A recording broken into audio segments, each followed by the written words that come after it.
Alamin wassalatu wassalamu ala asrafil anbiya wal mursalin sayyidina wa maulana Muhammadin wa ala alihi wa sahbihi ajma'in, amma ba'du. Radina billahi rabba wa bil islami dina wa bi Muhammadin nabiyya wa rasula. Rabbi jidna ilma warzuqna fahma. Rabbi sahri sadri wa yassirli amri wahlul 'uqdatam bil lisani yafqahu qawli bi rahmatika ya arhamar rahimin. Pertama-tama malam ini alhamdulillah puji serta syukur kehadirat Allah Subhanahu wa taala, yang mana kita senantiasa dijadikan umat Islam yang sempurna, yaitu menjalankan apa yang diperintahkan oleh Allah Subhanahu wa taala dan juga apa yang diwajibkan oleh Allah, sehingga malam ini kita menggugurkan kewajiban kita sebagai muslim menuntut ilmunya Allah Subhanahu wa taala. Amin ya rabbal alamin. Selawat serta salam mudah-mudahan dicurah limpahkan kepada junjungan alam Nabi besar kita Muhammad sallallahu alaihi wasallam beserta keluarganya dan sahabatnya, kita semua sebagai pengikutnya. Mudah-mudahan nanti kita di yaumil kiamah mendapat syafatul uzma dari Nabi kita Muhammad sallallahu alaihi wasallam. Jamaah yang saya hormati dan dimuliakan oleh Allah Subhanahu wa taala, malam ini, bulan ini banyak sekali terjadi bencana bahla. Akibat apa? Dalam keterangan saya baca bahwa apabila datangnya bahla bencana di satu daerah, itu karena udah banyakan orang yang penuh dengan dosa-dosa. Banyak yang berzina, banyak yang minjem riba, banyak yang segala macam perjudian. Mungkin apabila udah kebanyakan di satu wilayah orang yang berdosa, orang yang durhaka kepada Allah, maka di situ Allah mengatakan akan aku timpahkan suatu, itu teguran. Ada yang suatu teguran, ada yang suatu ujian, suatu bencana. Bahwasanya bencana tersebut yaitu suatu peringatan, supaya apa? Supaya mereka eling, mereka sadar. Terus kata Allah sini, barang siapa yang apabila aku timpahkan suatu gempa bumi yang segitu kecilnya, tapi kecil juga, banyak yang hancur, mereka mengabaikan, tenang-tenang aja, cuek aja, biasa aja, kayak nggak ada masalah, dapat ada teguran musibah. Mereka biasa-biasa aja, yang nggak biasa sholat, nggak sholat, yang biasa judi terus, yang biasa judi terus. Maka kata Allah di sini dalam keterangan saya baca, nanti akan aku timpahkan gempa bumi yang paling dahsyatnya 74, sekian. Masya Allah. Kemarin 5,6 hancur. Jadi kalau udah dikasih peringatan seperti itu, orang nggak mengabaikan, ya cuek-cuek aja gitu, nggak rasa ada teguran, nggak ada rasa takut, ya biasa aja. Yang biasa maksiat ya maksiat, yang biasa berdosa, ya udah. Nanti janji Allah, nanti akan aku timpahkan yang lebih besar daripada itu. Wah, alhamdulillah, jangan apa ngalamin itu ya. Jangan apa yang ngalamin. Kemarin orang yang 5,6 itu aja di sono itu ceritanya, masya Allah, udah nggak bagaimana kata dia. Akhirnya yang ada di dalam rumah nggak bisa keluar. Ada yang selamat, ada yang meninggal. Itu suatu peringatan buat kita semua.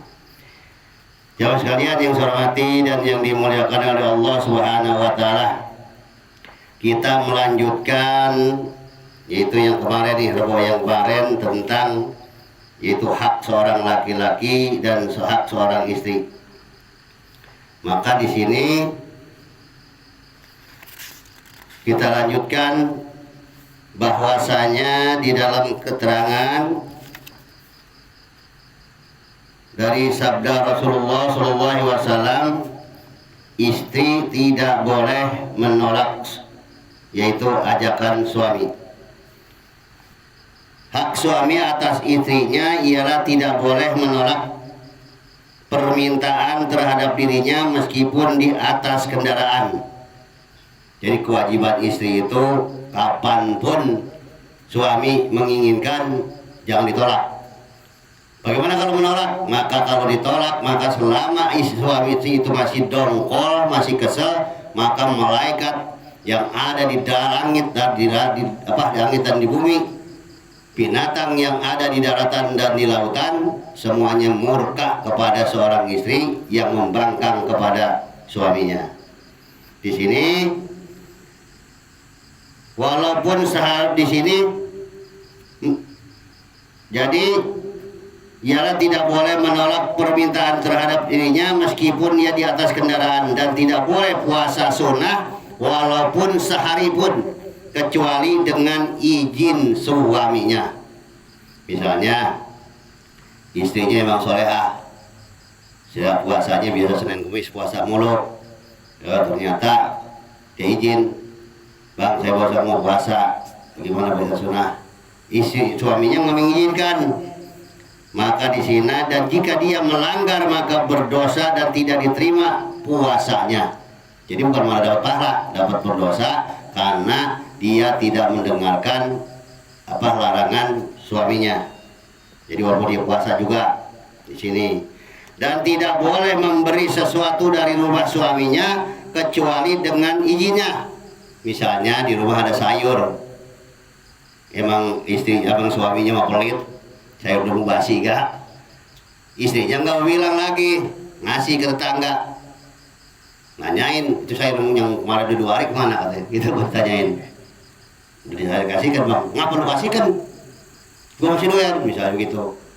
Jadi apa yang ada di dalam rumah itu tetap harus izin pada istri suaminya. Apabila dia tidak izin, walaupun itu sedekah tapi tetap mendapat dosa, tidak mendapat pahala.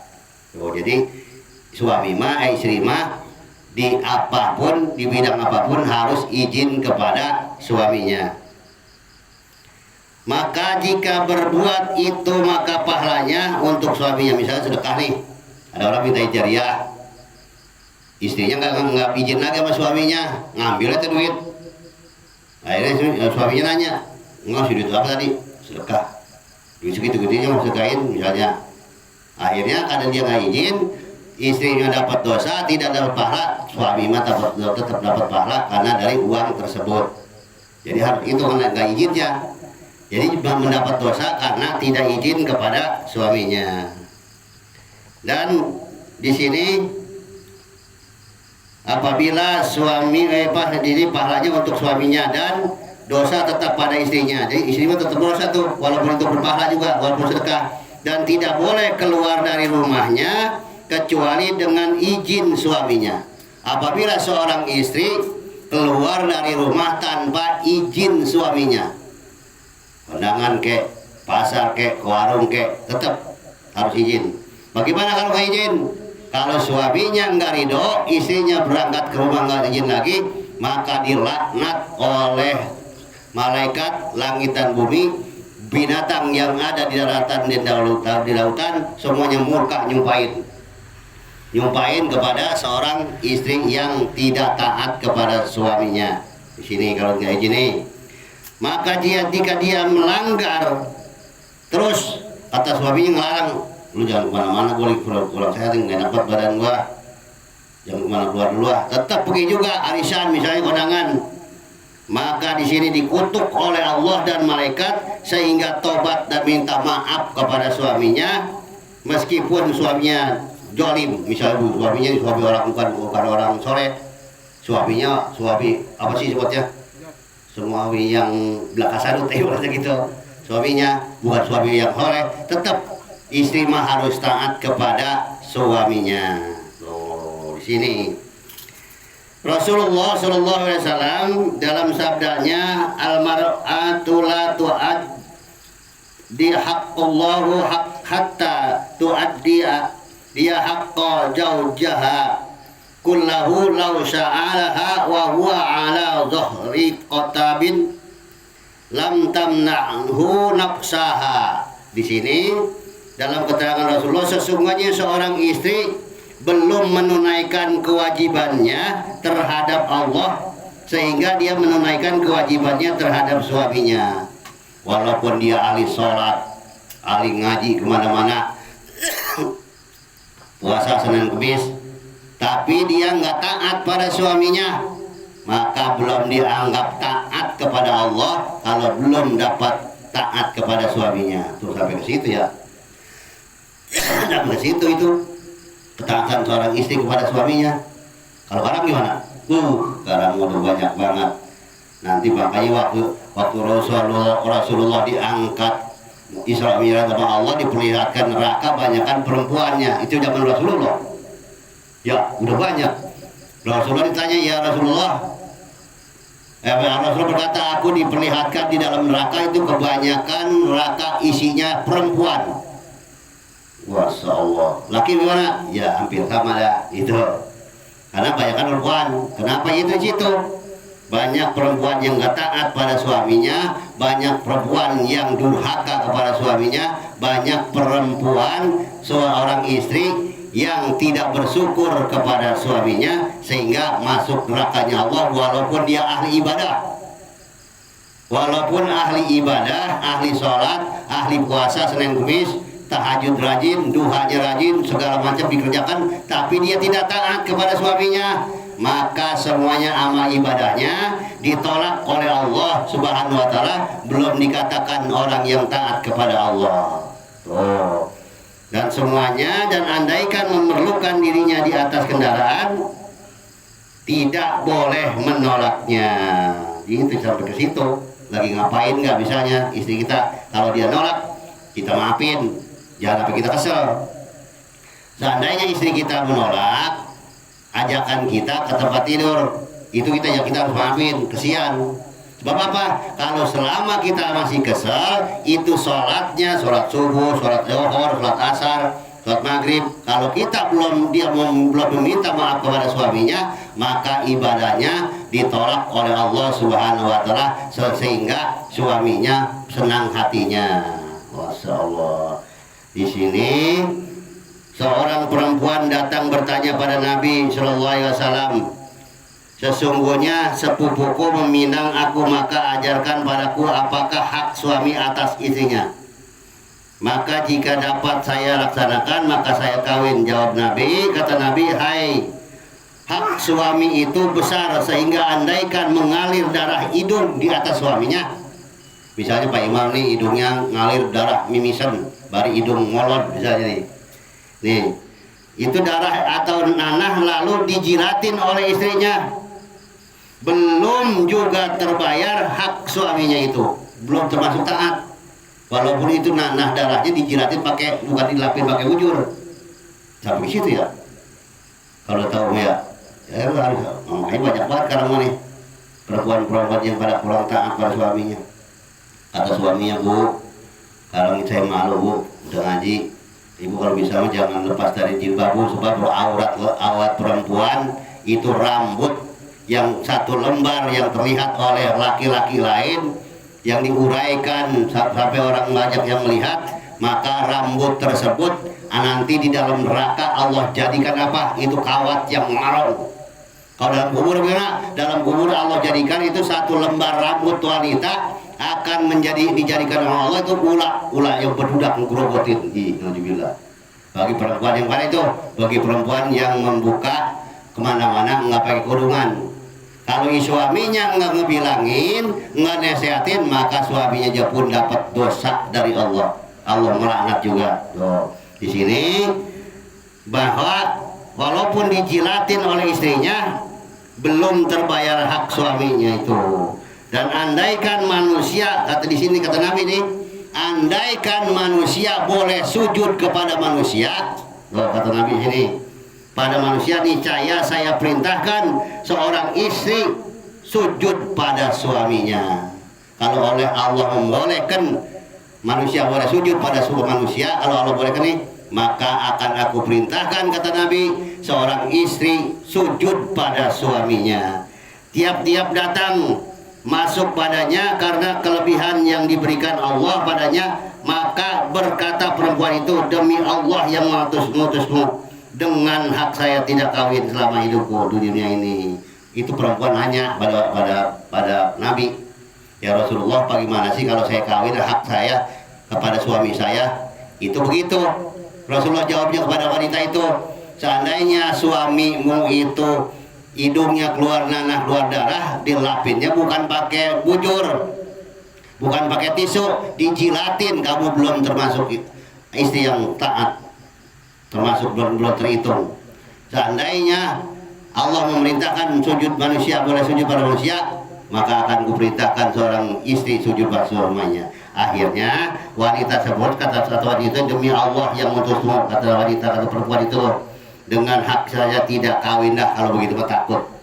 Takut ya perempuan yang udah takut akhirat mah, daripada saya tak mengenai banyak dosa sama suami saya kurang, nanti ada kesalahan, akhirnya nggak kawin. Perempuan kamu kawin dah, saya udah takut saya mah, daripada saya kawin dosa saya banyak ntar. Karena ibadah kayak apapun, seorang istri, seorang perempuan yang tadi ahli taat, puasa Ramadannya, sholat wajibnya, yang sunatnya dikerjakan, tapi dia tidak taat pada suaminya, di sini dalam keterangannya, maka belum dianggap taat kepada Allah. Kalau seorang istri yang belum taat kepada suaminya, nauzubillah, makanya bini kita bilangin ya, tapi kita jangan mentang-mentang jadi laki ini mentang-mentang bini harus taat.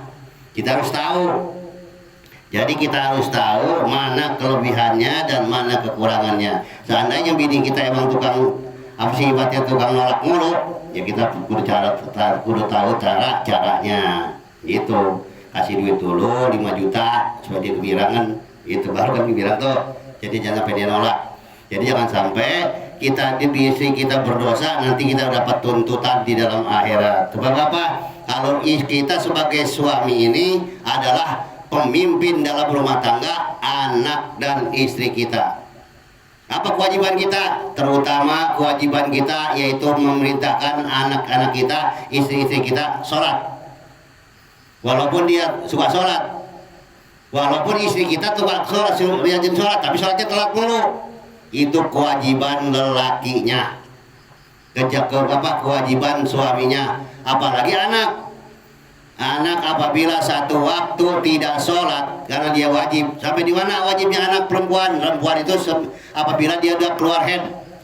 Apabila seorang anak perempuan kita udah keluar head 9 tahun.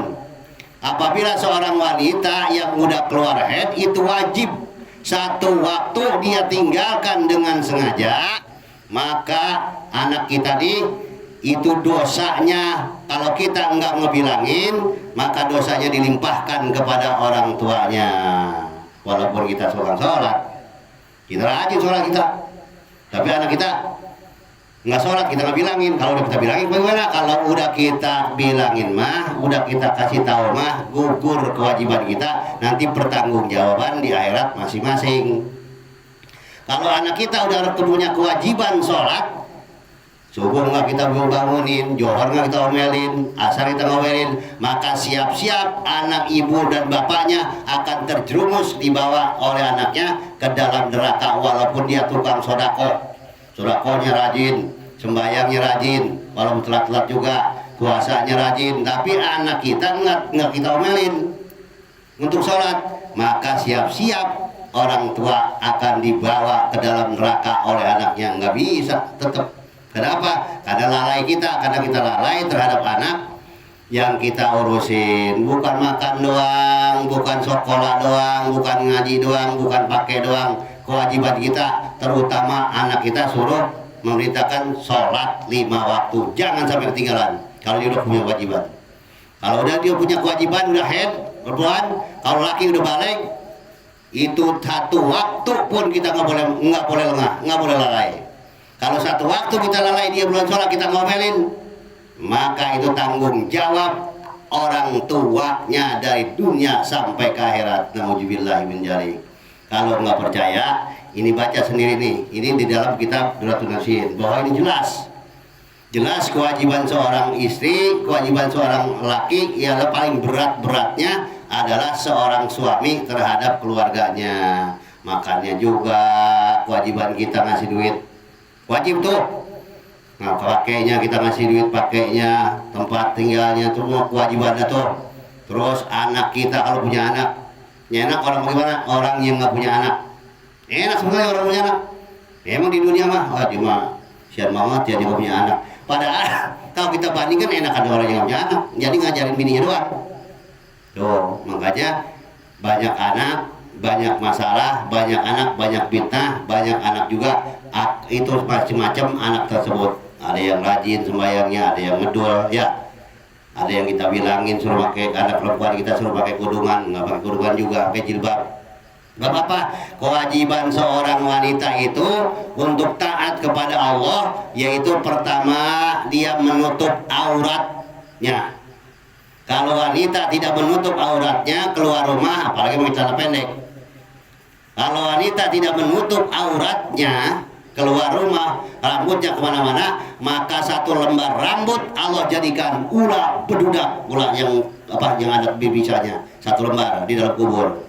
Kalau biarlah siapa yang nggak percaya ini dengan hadis Rasulullah bahwa yang paling keterangannya, maka akan dikatakan orang yang kufur, yaitu kubur yang tidak percaya. Ada keterangan-keterangan dari hadis Rasul dan firman-firman Allah. Nauzubillahi min dzalik. Hati-hati ya, kita udah punya bini nih, bilangin kalau ngaji begini nih, kalau saya nggak buka ngaji begini, ntar akhirnya dituntut. Ini mah apa aja saya buka, supaya apa? Supaya bapak-bapak nih jamaah bisa ngebilangin, bisa nasihatin, punya anak perempuan, punya istri, nasihatin. Jangan sampai kita ahli ibadah, tapi ibadah kita ditolak oleh Allah gara-gara apa? Kita tidak pernah memerintahkan atau ngajarin istri dan anak kita. Nih.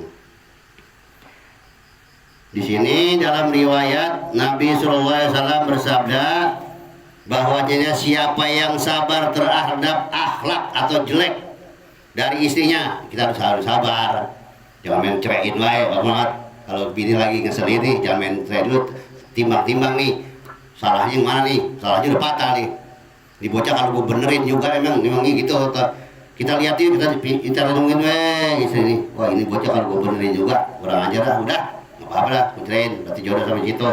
Siapa yang sabar terhadap akhlak jelek dari istrinya, maka Allah akan memberinya pahala sebagaimana yang diberikan pada Nabi Ayub alaihissalam. Dan istri yang sabar atas akhlak suaminya, kalau istri sabar terhadap akhlak suaminya, maka di sini yang jelek tuh suami jelek, akhlaknya jelek, perilakunya galak sama istrinya, pelit sama istrinya, maka akan diberi oleh Allah pahalanya sebagaimana pahala Siti Aisyah.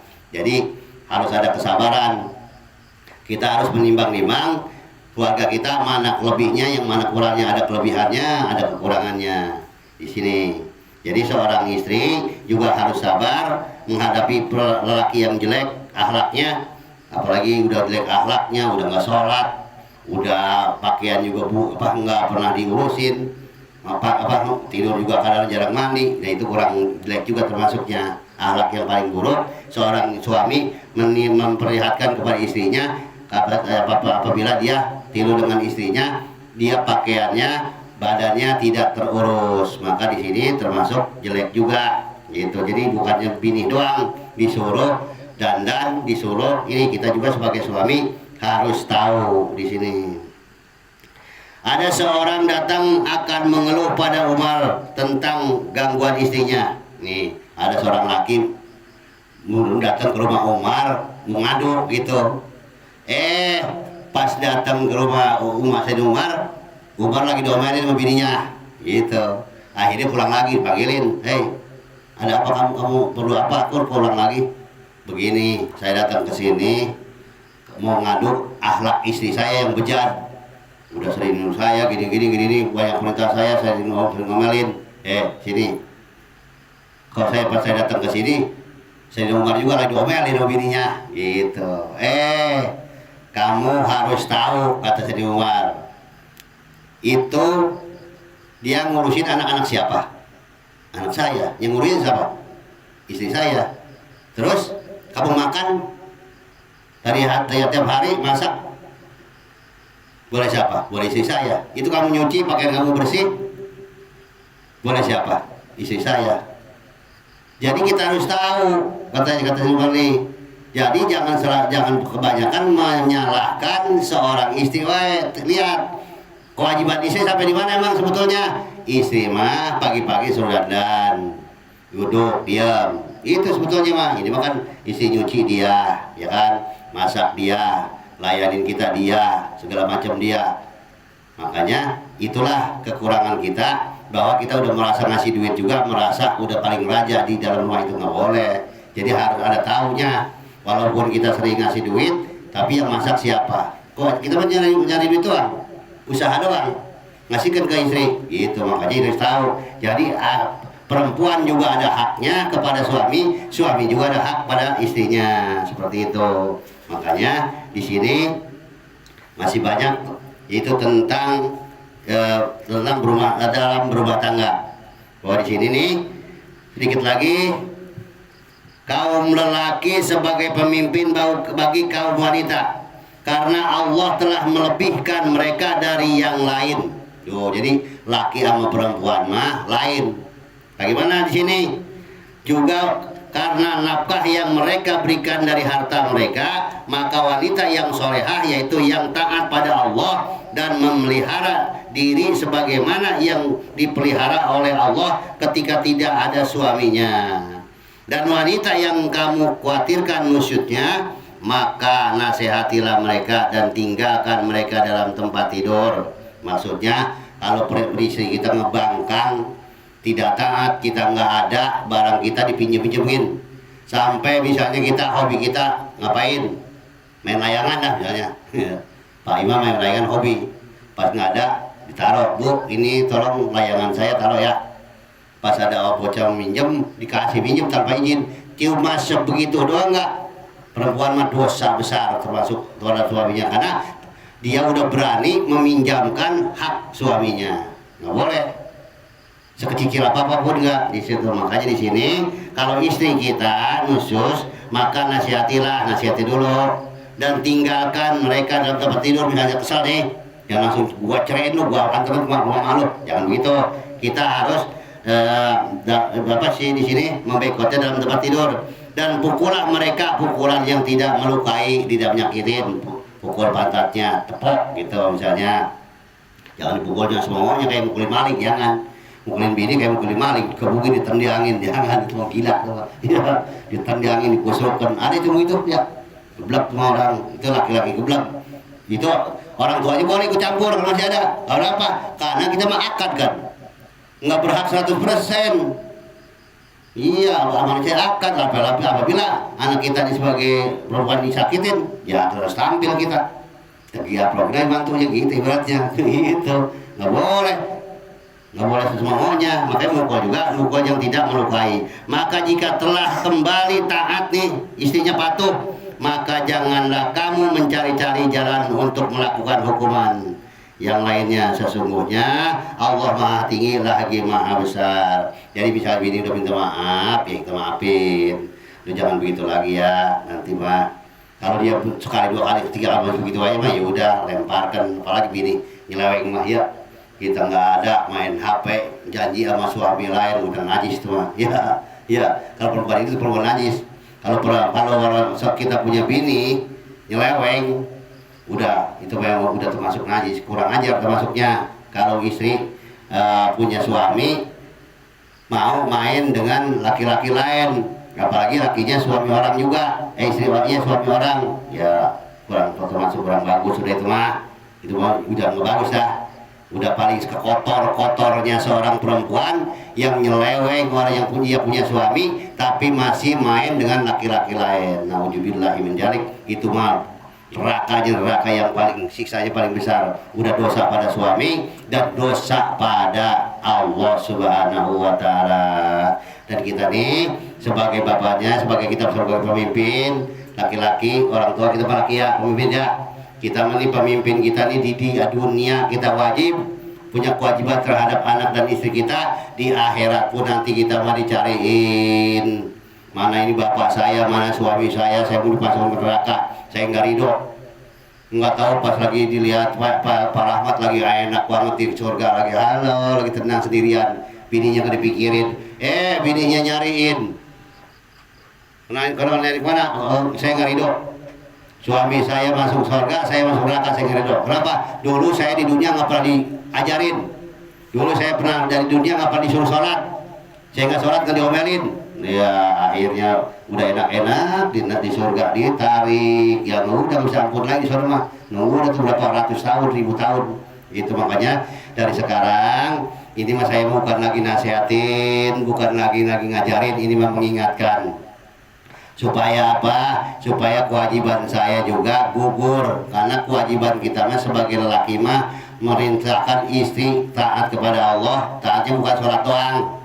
Jadi bini kita jangan bilangin jangan sholat doang, sholatnya mah rajin tapi kemana-mana nggak pakai kudungan, kemana-mana berani pakai pakaian lekbong misalnya, itu tanggung jawab suaminya.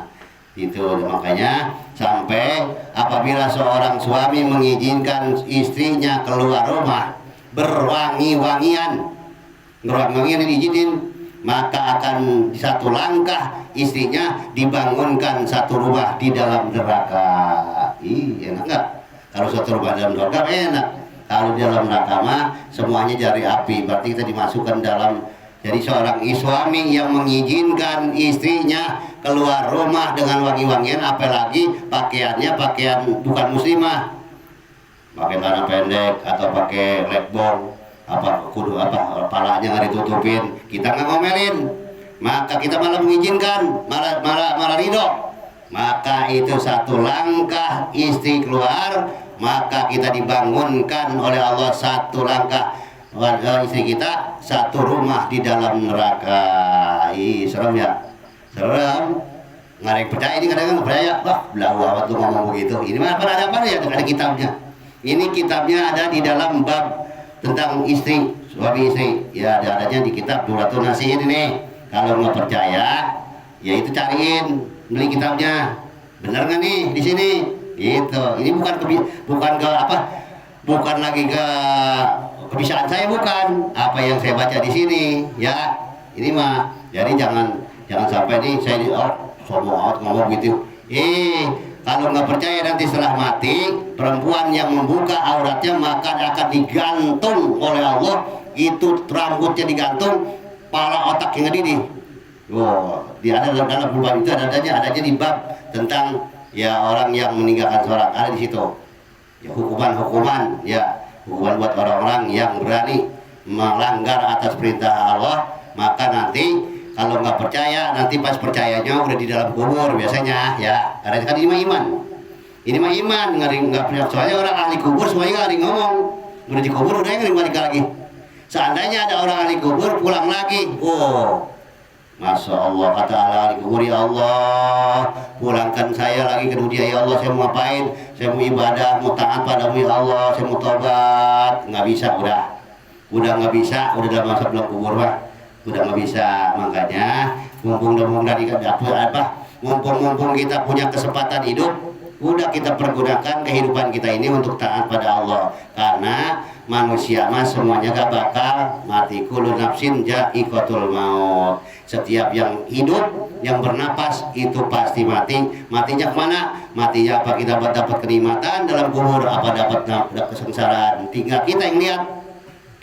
Seandainya kita nih ibadah kita kurang, seandainya kita banyakkan maksiat, banyak judi, banyak zina segala macam, sholat kagak, ya udah itu mah siap-siap. Kita yang tahu bahwa nanti seandainya gua mati, ini saya mati, berarti saya masuk siksa kubur.